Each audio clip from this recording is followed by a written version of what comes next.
Hola, hola, gente oyente, sean bienvenidos a estas 30 curiosidades de la segunda temporada de Merlina. Pero antes, en caso de que ya hayas visto las curiosidades de la primera parte de esta temporada, puedes saltar hasta el número 16, que es donde empiezo a hablar de la segunda parte. Aclarado eso, empecemos.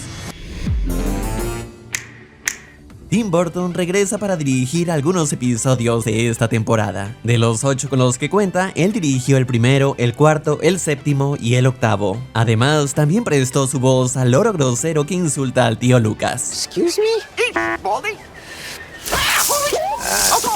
Por su parte, el segundo y tercer episodio quedaron en manos de Paco Cabezas, quien ya había trabajado con Netflix dirigiendo varios episodios de Umbrella Academy, mientras que el quinto y el sexto fueron dirigidos por Angela Robinson, quien fue la directora de Herbie a toda marcha. Se sabe que en sus diferentes adaptaciones, Merlina suele torturar a Pericles, y en la primera temporada ella lo menciona. La única persona que puede torturar a mi hermano soy yo. Pero realmente en ningún momento la vimos haciéndolo. Sin embargo, en la segunda nos regalan un flashback, donde a la joven Merlina se le ocurrió enterrar a su hermanito vivo, lo cual también hizo en la versión animada. Desentierra a tu hermano ahora mismo. Debilitas nuestros genes. Aunque Pericles tampoco es un santo, se ve como usa sus poderes para destruir una señal de stop, lo que provoca un accidente. Esta escena recuerda a un momento de la película de 1991, cuando Pericles se robó una de estas señales y escuchamos el desastre que causó. ¡Bravo, Pericles!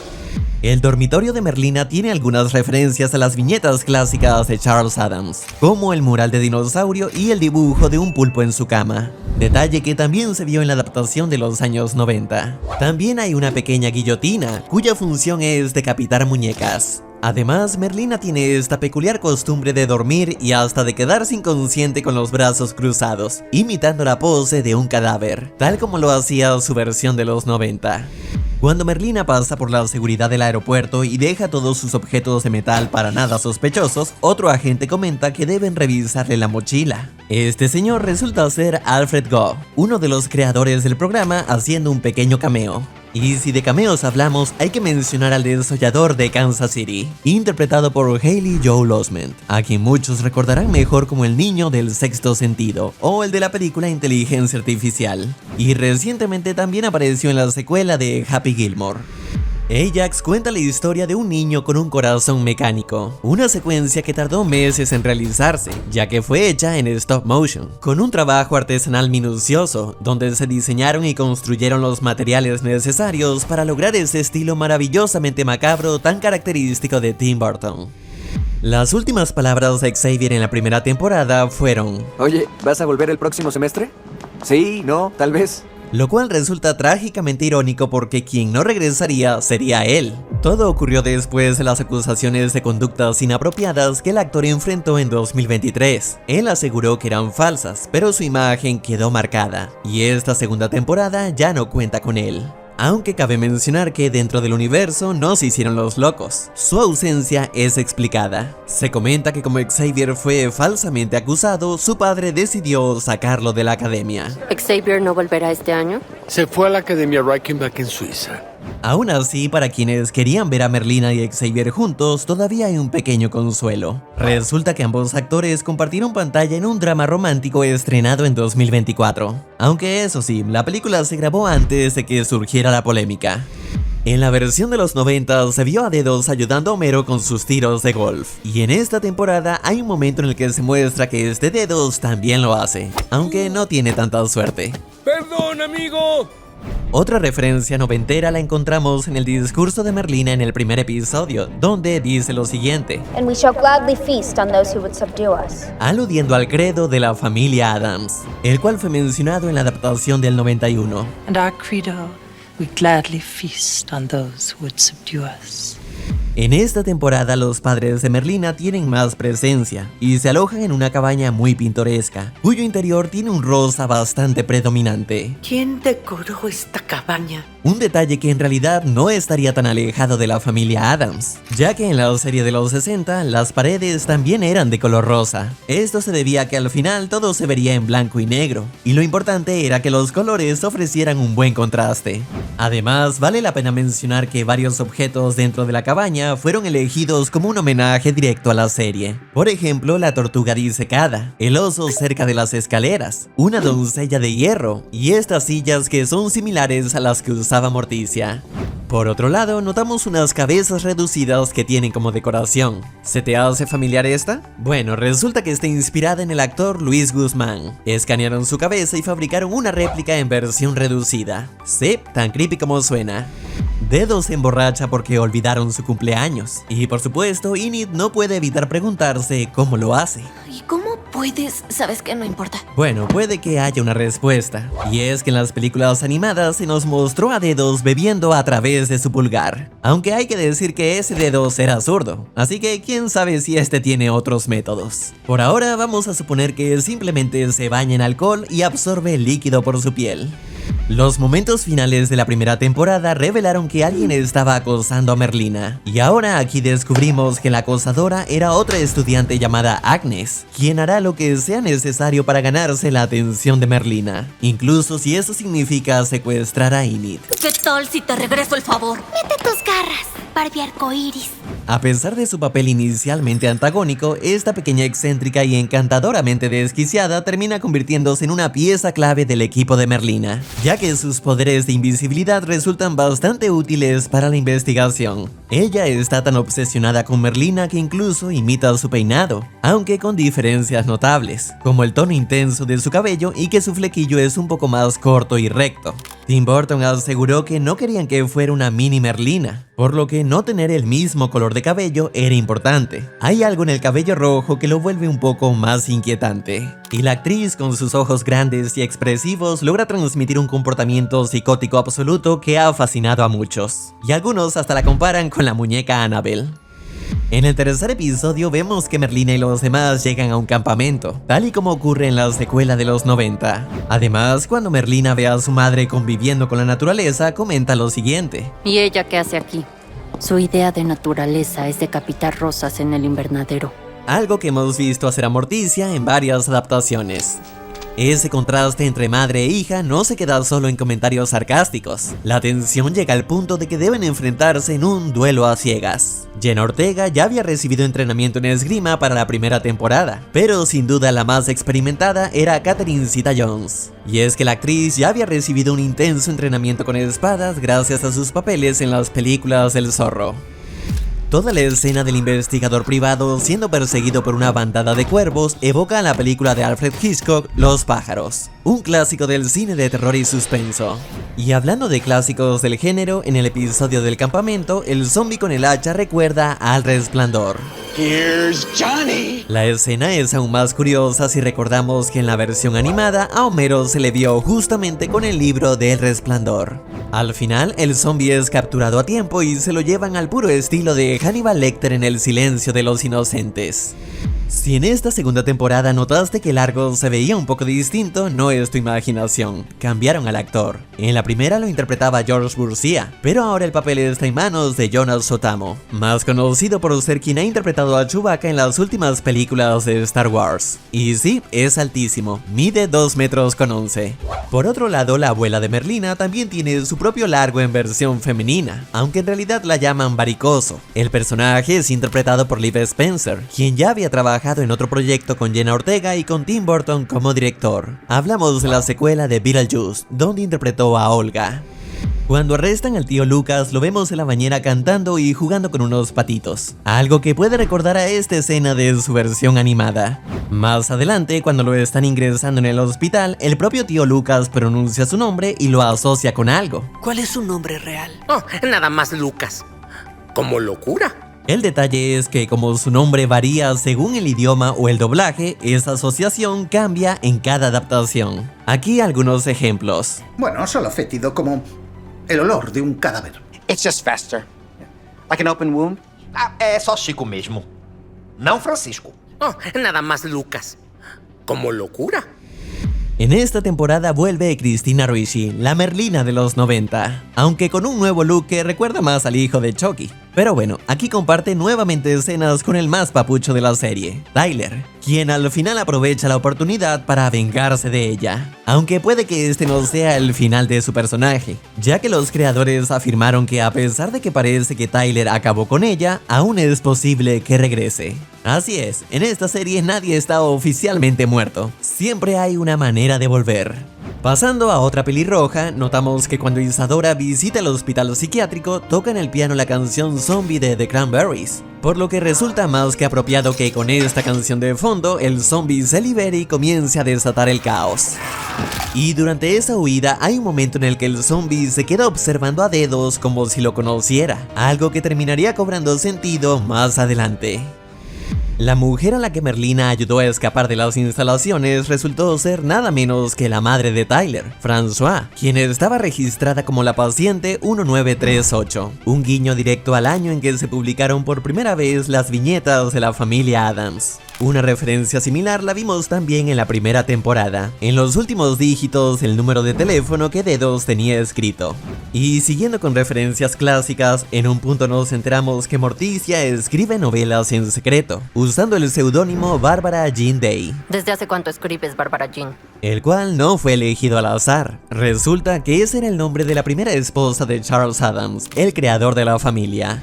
En el quinto episodio vuelve la actriz Gwendolyn Christie, nuevamente como su personaje de la directora Weems. Aunque no es que regrese a la vida, simplemente sirve como guía espiritual de Merlina. Y hay un punto en el que su personaje dice lo siguiente: Esto no es el infierno, pero entiendo la confusión. Una línea que resulta curiosa, al tener en cuenta que la actriz interpretó nada menos que a Lucifer en la serie de Sandman. Saludos, Lucifer, estrella de la mañana. Por otro lado, hay un detalle sutil en el color de sus labios. Ahora su labial es un tono rojo más pálido que el que tenía en la primera temporada, simbolizando cómo ahora es un fantasma. Y claro, también hace el icónico doble chasquido de los Addams. Ya me harté de regaños. Entonces despierte.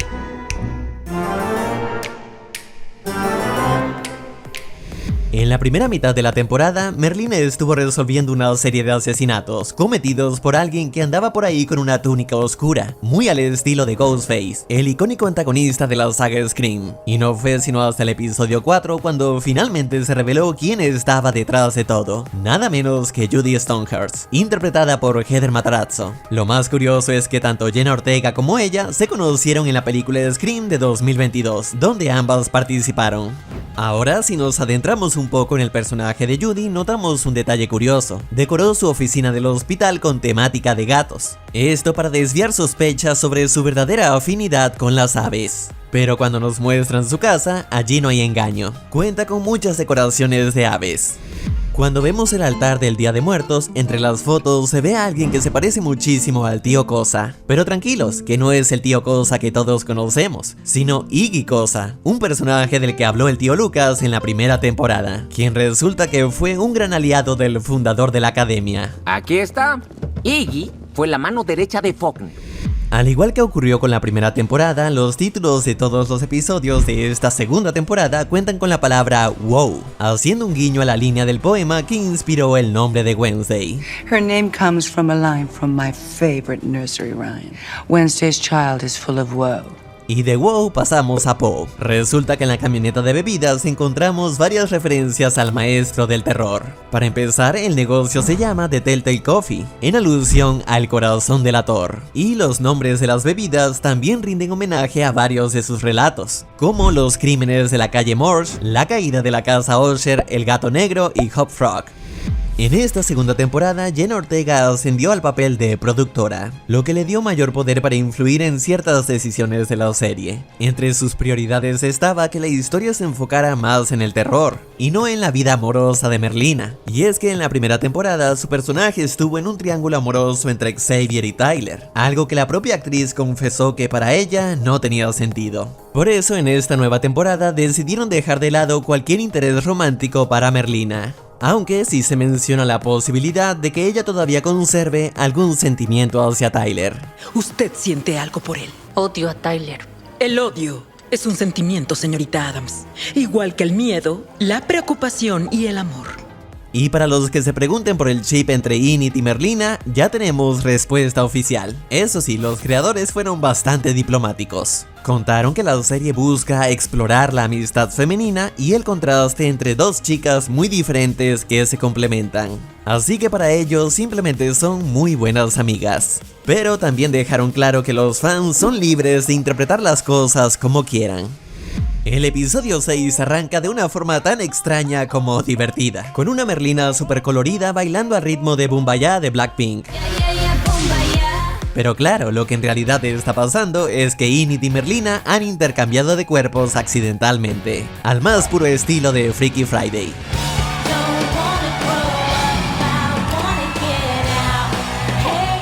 Para este episodio, Emma Myers contó que le mandó varios videos a Jenna Ortega de cómo bailaría Enid, para que así la actriz pudiera intentar imitarla de forma precisa. En el caso de Emma, para su versión de Merlina, le mostraron varios videos de Jenna Ortega y los estudió. Una de las cosas que más le costó fue mantenerse quieta, ya que ella en su personaje de Enid es muy enérgica, todo el tiempo se está moviendo, mientras que siendo Merlina debe mantenerse lo más quieta posible. Incluso la manera en la que bajaba las escaleras tuvo que practicarla mucho. Lo más curioso de esto es que originalmente Emma Myers había audicionado para interpretar a Merlina, una audición en la que según ella no le fue nada bien, pero gracias a este episodio podemos hacernos una idea de cómo habría sido su versión del personaje. Vale la pena mencionar que la actriz ya había estado en una situación similar en la película de Netflix Family Switch, donde también cambia de cuerpo. En el primer episodio de la serie se nos dijo que Merlina es alérgica al color. ¿Qué te pasa con él? Me provoca sarpullido y la piel se me separa de los huesos. Por suerte te ordenamos un uniforme especial. Lo que parecía ser una simple broma o un pretexto para que la academia tuviera que darle un traje monocromático. Pero no, resulta que dicha alergia era completamente cierta. Lo descubrimos cuando Enid en el cuerpo de Merlina prueba una bebida colorida. Y también cuando se viste con colores llamativos. En ese mismo episodio vemos como Merlina en el cuerpo de Enid se transforma en hombre lobo, teniendo un diseño diferente al de Enid, a pesar de que técnicamente era el mismo cuerpo, como si la transformación se vinculara a quien está en el interior, en este caso Merlina. Luego de eso, Enid le agradece por salvarla, y esta responde: solo me pregunté, ¿qué haría Enid ahora? Recordando dulcemente la frase que dijo Enid en la primera temporada. Solo me pregunté, QHMA, ¿qué haría Merlina ahora? Frase que también dijo Agnes. ¿Qué haría Merlina ahora? ¡Esa es mi frase, muñeca maldita! Steve Buscemi interpreta al nuevo director de la academia, cuyo look está inspirado en Edgar Allan Poe. Además, vale la pena mencionar que su personaje tiene poderes de fuego, lo cual resulta bastante irónico cuando recordamos que el propio Steve Buscemi, antes de convertirse en actor, era bombero. Otro que se suma al elenco es Christopher Lloyd. La mayoría lo recordará como el Doc de Volver al Futuro, pero resulta que él también dio vida al tío Lucas en las películas de los 90. Lamentablemente no llega a tener ninguna escena compartida con el otro Lucas. Sin embargo, sí tiene un momento bastante conmovedor en el episodio 6, donde da una charla a aquellos apéndices que se sienten incompletos en su vida. Somos más que solo la suma de nuestras partes, pero a veces las partes son más grandiosas que el todo. El actor Owen Painter para interpretar al zombie tuvo que pasar alrededor de 4 horas de maquillaje cada día. Claro que como su personaje poco a poco se iba regenerando, cada vez requería menos maquillaje, hasta que al final el actor pudo lucir su bella cara. Tremendo glow up que tuvo. Además, se revela que su personaje es nada menos que Isaac Knight, el hermano de François y por lo tanto el tío de Tyler. Aunque algunos dicen que parece más su papá, pero claramente no lo es. Recordemos que Isaac murió hace más de 30 años y Tyler tiene mucho menos que eso. Además, Isaac es, repito, hermano de François. Podrán ser extrañamente cariñosos, pero no hasta ese punto. Esto no es Juego de Tronos. Si nos remontamos al año 2022, seguro recordarán cómo el baile de Merlina se volvió súper viral. Todo gracias a los edits donde le ponían la canción Bloody Mary de Lady Gaga, un tema que ni siquiera sonó en la serie, pero que de alguna manera encajaba a la perfección con Merlina. Y ahora, en esta segunda temporada, la mismísima Lady Gaga hace un cameo como el espíritu de una antigua profesora de la academia. Pero eso no es todo. También lanzó una nueva canción que suena en el episodio 7. El making of revela que ensayar los pasos no fue nada fácil, y es que las actrices ni siquiera pudieron escuchar la canción mientras la bailaban. Todo era ultra secreto. We weren't even allowed to hear it. Like, we could only dance to like the drum beat. 1, 2, 3, 4, 5, 6, 7, 8. El ensayo les tomó aproximadamente 2 semanas. Y sí, el momento en que Agnes carga Enid fue completamente real. La actriz lo logró por su cuenta. Aunque claro, para las escenas en las que se vuelve invisible, ahí sí se recurrió a otra persona con un traje azul que luego sería retirada digitalmente. Y también se usó un sistema giratorio para ayudar a crear esta ilusión. Todo esto bajo la dirección de Tim Burton, quien de hecho también dirigió el video musical de Lady Gaga, el cual fue grabado en México, en la Isla de las Muñecas. Ahora centrémonos en el interés amoroso de Enid. Y no hablo de Bruno, porque a nadie le interesa. Me refiero al de la temporada pasada, Ajax, cuyo apellido es Petropoulos. Y no es casualidad, pues la palabra Petro viene del griego Petra, que significa piedra. Y justo su poder es convertir temporalmente en piedra a cualquiera que lo mire. Una habilidad a la que casi no se le había sacado provecho, ya que solo lo habíamos visto petrificando a los demás como broma o por accidente. Pero sí que lo usó de forma heroica en 2 ocasiones, curiosamente ambas relacionadas con ayudar a Bianca, una con el profesor Orlov para que así Bianca pueda ir a ayudar a su madre, y otra en el episodio 7 cuando el director Dort agarra a Bianca y Ajax lo petrifica. Y ahora con Wims en el más allá y Dort hecho pedazos, la silla del director ha quedado nuevamente vacía, por lo que la Academia Nevermore necesitará un nuevo líder para abrir sus puertas. ¿Quién podrá ser? Bueno, los creadores aseguran que nos van a sorprender con eso. Sea quien sea, esperemos que tenga un buen seguro de vida, porque dirigir este lugar es un trabajo mortal. Una de las mayores sorpresas de la temporada es el origen de Dedos. Resulta que era literalmente la mano derecha de Isaac Knight, con un juego de palabras donde el apellido Knight resulta ser un anagrama de Thing, el nombre original de Dedos. Para dar sentido a esta revelación, se procuró que el actor durante todo su tiempo en la temporada nunca moviera la mano derecha, porque se supone que no la tenía. Es por eso que cuando sale del árbol calavera, lo hace con el brazo zurdo, cuando agarra el hacha también con el zurdo, y así en varias otras escenas en las que para interactuar con algo o alguien siempre usaba el brazo izquierdo.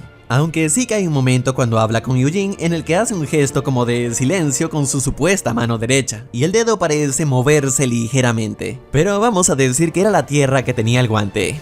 Si se fijan, cuando Isaac enterró a Merlina, notamos algo de culpa en la cara de Tyler, implicando que incluso bajo el control de su madre, todavía tenía sentimientos encontrados con lo que estaba pasando. Sin mencionar el hecho de que sabemos que Tyler pudo sentir a Agnes invisible cuando estaban en el hospital. Pero justamente en este momento donde entierran a Merlina, no dijo nada. Agnes estaba allí, pero no la delató.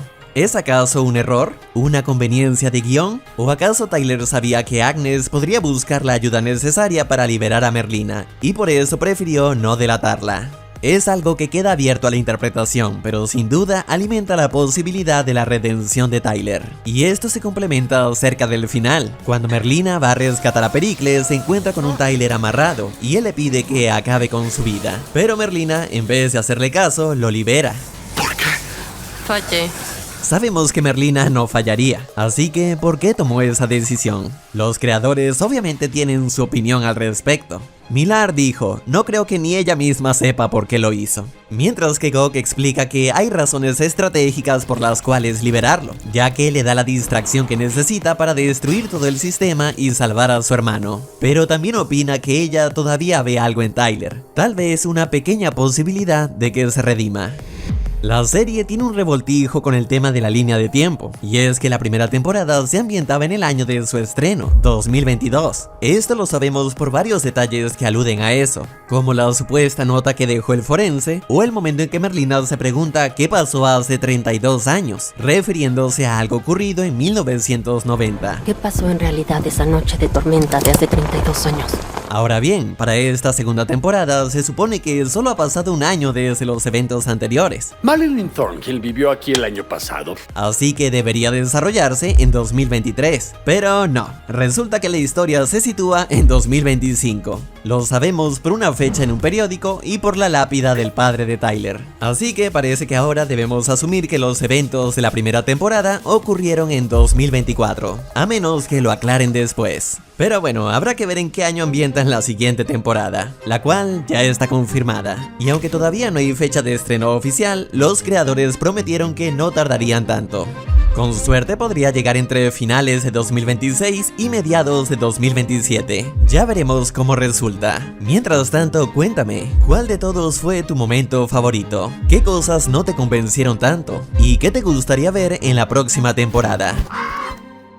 Si el video te ha gustado, recuerda dejar tu like. Agradezco a los miembros que han apoyado al canal y esto es todo. Hasta luego.